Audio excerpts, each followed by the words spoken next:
तो चलिए आज हम डिस्कस करते हैं अरिष्टकारी गोचर फल।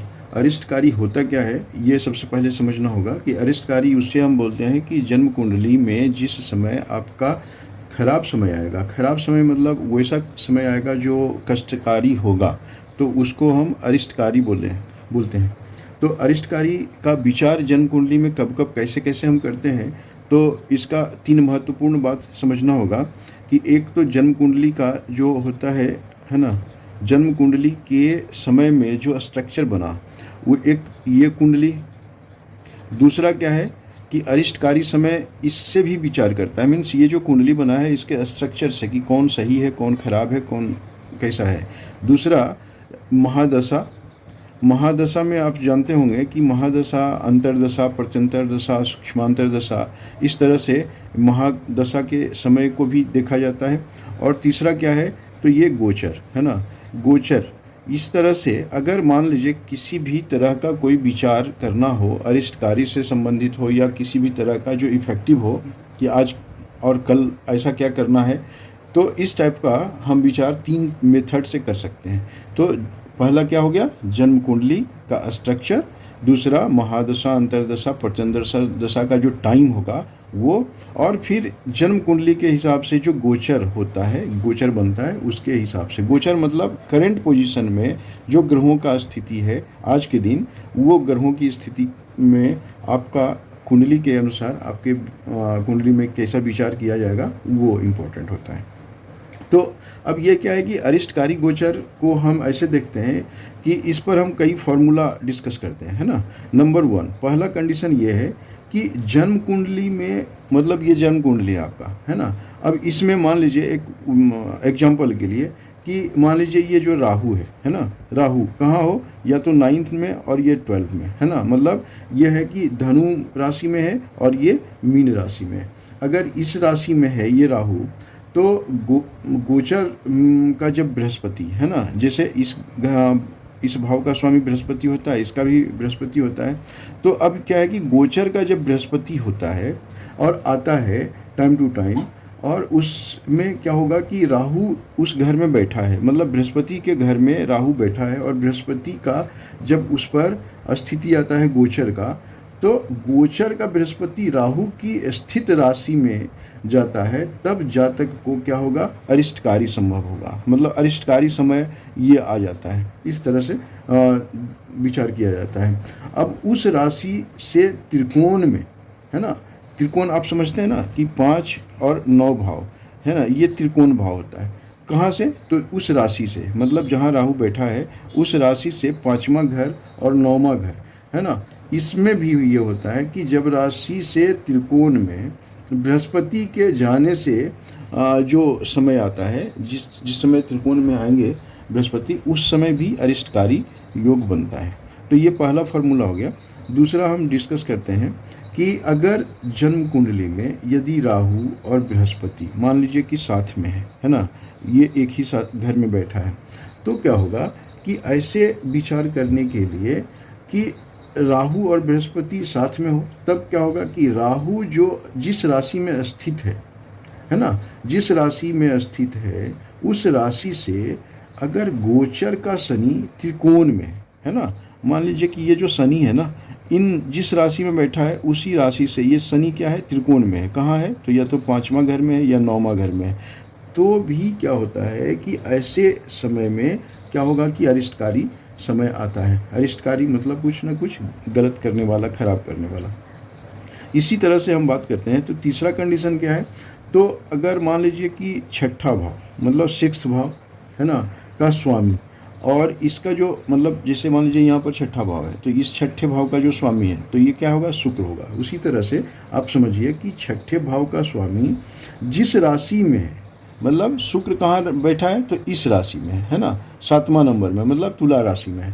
तो ऐसे विचार करने के लिए ध्यान रखना होता है कि आप अपने जन्म कुंडली में भी इस तरह से मतलब देख सकते हैं स्ट्रक्चर कि 6ठे भाव का स्वामी जिस राशि में बैठा है, और या फिर ये राशि का और नक्षत्र का कॉम्बिनेशन होता है, वो हम पिछले वीडियो में भी डिस्कस कर रखे।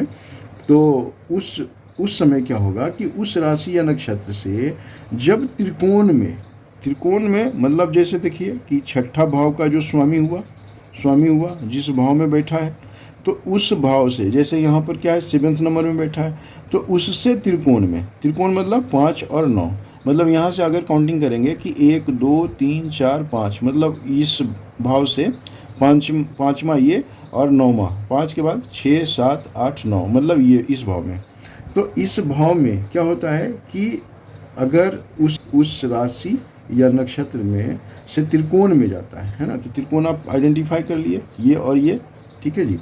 अब त्रिकोण में जब जाएगा तो क्या होगा, है ना, उस समय त्रिकोण में अगर शनि जाता है तो क्या होगा कि ये शनि जाने से इस समय मृत्युकारी कष्ट होता है। मतलब क्या है कि बहुत भयानक किसी तरह का बीमारी हो सकता है या उस टाइप का कुछ ऐसा योग बनता है। लेकिन हाँ, उस समय ये भी ध्यान देना होता है कि साथ साथ में प्लस क्या हो तो मार्केस भी हो। मार्केस आप समझते हैं, मतलब वो मार्केस का भी अगर टाइम मिल गया और ये योग भी बन गया तो ये डबल इफेक्ट होने का मतलब है कि ऐसा अरिष्टकारी समय आ जाता है और वैसे जगह में बहुत कष्टकारी समय आता है जातक का। तो अगर मान लीजिए कि इस कुंडली की जब हम बात कर रहे थे कि षष्ठे शुक्र होता है और वो तुला राशि में है, तो तुला राशि से त्रिकोण कुंभ में होगा या मिथुन में होगा, है ना। तो इसी प्रकार नक्षत्र से भी काउंटिंग किया जाता है। तो अब ये है कि मान लीजिए कि नक्षत्र की बात करेंगे तो आप समझते हैं कि वो डिग्री वाइज नक्षत्र होता है कि 2.25 नक्षत्र का एक राशि होता है। मतलब एक राशि, ऐसे फिर से डिस्कस कर लें, एक राशि मतलब 12 राशि में 27 नक्षत्र होता है। तो उस तरह से अगर आप काउंटिंग करेंगे तो एक राशि बराबर कितना हो जाएगा, तो वो हो जाएगा 2.25, मतलब इतना होता है ना। तो इस तरह से आप देखेंगे कि इस चरण में मतलब 2 नक्षत्र और एक चरण, ये एक राशि में होता है। तो अब ऐसे भी काउंटिंग कर सकते हैं कि नक्षत्र की बात अब ये करेंगे कि कुंडली में शुक्र स्वाति नक्षत्र का होता है और स्वाति से त्रिकोण शतभिषा और आद्रा होता है। तो अब ऐसे स्थान में कहना होगा कि जब जातक को जब गोचर शनि तुला कुंभ और आद्रा में जाएगा, तो इसी प्रकार जब गोचर का शनि स्वाति और शतभिषा में जाएगा तब मरण तुल्य संभव, मतलब कष्ट हो सकता है या बुरा समय हो सकता है। लेकिन ये ध्यान जरूर रखना चाहिए कि मनुष्य के जीवन में हमेशा गोचर का शनि कई बार आता है। इस सब राशि में नक्षत्र में आना संभव हो सकता है, लेकिन मृत्यु संभव तभी होता है जब अन्य प्रकार से भी उसी समय में मृत्यु संभव होता है, जब और भी डिफरेंट टाइप का कॉम्बिनेशन हो, मतलब मार्केस का भी पोजीशन हो। उसी तरह से अगर हम अगले कंडीशन को डिस्कस करें तो अब देखिए कि जो छठा भाव होता है ना, या 8वां होता है या द्वादश भाव, 6 8 12 है ना, ये अरिष्टकारी भी होता है। तो इन भाव के अस्पष्ट को जोड़ें, मतलब अस्पष्ट समझते होंगे आप, अस्पष्ट ये क्या होता है कि ये राशि कला है ना और विकला है ना, ये जो होता है इसको क्या करते हैं कि छठे भाव को 8वें भाव और 10वें भाव का जो राशि है, तो यहाँ पर देखिए मंगल शुक्र, ये सॉरी मेक ब्रिक, ये ब्रिक है ना। तो ब्रिक हो गया, इसको जोड़ेंगे, दूसरा किसको जोड़ेंगे तो 8वां में है ना, तो ये हो गया कर्क है ना, कर्क को जोड़ेंगे और इसके स्पष्ट को जोड़ेंगे और फिर 12वां मतलब ये वृश्चिक को है ना, वृश्चिक को भी इसके स्पष्ट को जोड़ेंगे। मतलब डिग्री जो आता है हर एक राशि का, इन तीनों को जोड़कर जब हम इन तीनों का कैलकुलेशन कर लेते हैं तो क्या होता है कि राशि कला को उस राशि कला में या फिर उसके त्रिकोण में जब शनि, मतलब जो टोटल जोड़ने का मतलब आता है इन तीनों का स्पष्ट को जोड़ करके जो राशि कला विकला आएगा, उस राशि और कला विकला को ऐसा नोट कर लेते हैं, आप आइडेंटिफाई कर लेते हैं, और उसके त्रिकोण में जब शनि जाएगा है ना, तो त्रिकोण मतलब उससे जो यहाँ पर आइडेंटिफाई आप करेंगे कैलकुलेशन करके, उससे त्रिकोण मतलब 5 और 9 में जब कौन जाता है, शनि जाता है, तो क्या होगा, ये अरिष्टकारी समय आता है ना। ये भी कैलकुलेशन का एक इम्पोर्टेंट मीन्स ये है। उसी तरह से एक नेक्स्ट डिस्कशन भी करते हैं कि अष्टमेश गत राशि के त्रिकोण में जिस दिन गोचर का चंद्रमा जाता है वो दिन भी अरिष्ट सूचक होता है। तो अब आप ऐसे समझ लीजिए कि वो क्या होगा कि अष्टमेश है ना, अष्टम भाव का स्वामी, जो ये अष्टम भाव का अष्टमेश कौन है, कहाँ है, तो ये मंगल होगा। मंगल कहाँ है, तो मंगल यहाँ है, राइट। सो अब यहाँ पर बात आती है कि अष्टमेश जो इसमें है ना मंगल, तो अष्टमेश गत राशि, ये राशि कौन सा हो गया, तो सिंह हो गया, है ना। तो ये क्या है, अष्टमेश गत अष्टमेश में कौन सा है, तो सिंह है, मतलब 5 नंबर है, सिंह राशि है ना ऐसे। तो ये क्या है कि सिंह राशि है ना। अब क्या है कि इसका जो त्रिकोण होगा, है ना, मतलब 5 और 9, इसका त्रिकोण मतलब 5वां घर और 9वां घर। तो अगर ऐसे दिन गोचर का चंद्रमा जाता है, इसके त्रिकोण में कौन जाता है, तो चंद्रमा अगर पहुंचता है ना, तो वो भी क्या होता है, वो भी अरिष्टकारी होता है। ये अरिष्टकारी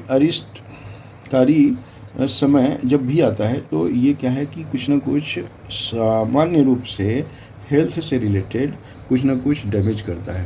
तो इसी तरह से आप समझ लीजिए कि अगर मान लीजिए गोचर का ग्रह से क्या संबंध है ना, ऐसे बात करते हैं।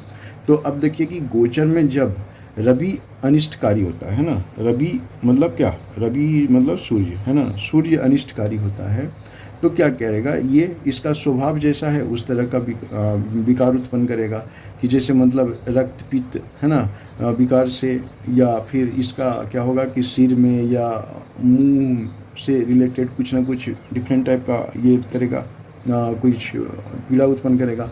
उसी तरह से चंद्रमा क्या है, तो चंद्रमा का जो प्रकृति है ये ठंडापन होता है। तो इसमें क्या होगा कि कफ और रक्त विकार, या फिर उसका जो शरीर का जो मतलब कह लीजिए कि एरिया होता है वो छाती से रिलेटेड, गला से रिलेटेड, है ना, ये सब मतलब अरिष्टकारी होगा।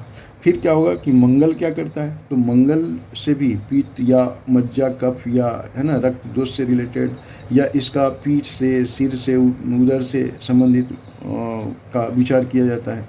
उसी तरह से बुध के टाइम में क्या होता है, वो बुध के टाइम में होगा, बुध के टाइम में त्रिदोष, है ना, त्रिदोष का मतलब आप समझते हैं कफ पित्त वायु, ये इन टाइप का भी त्रिदोष विकार, या पैर से या हाथ में, है ना, कुछ ना कुछ इस टाइप का विभिन्न प्रकार का कुछ दोष हो सकता है।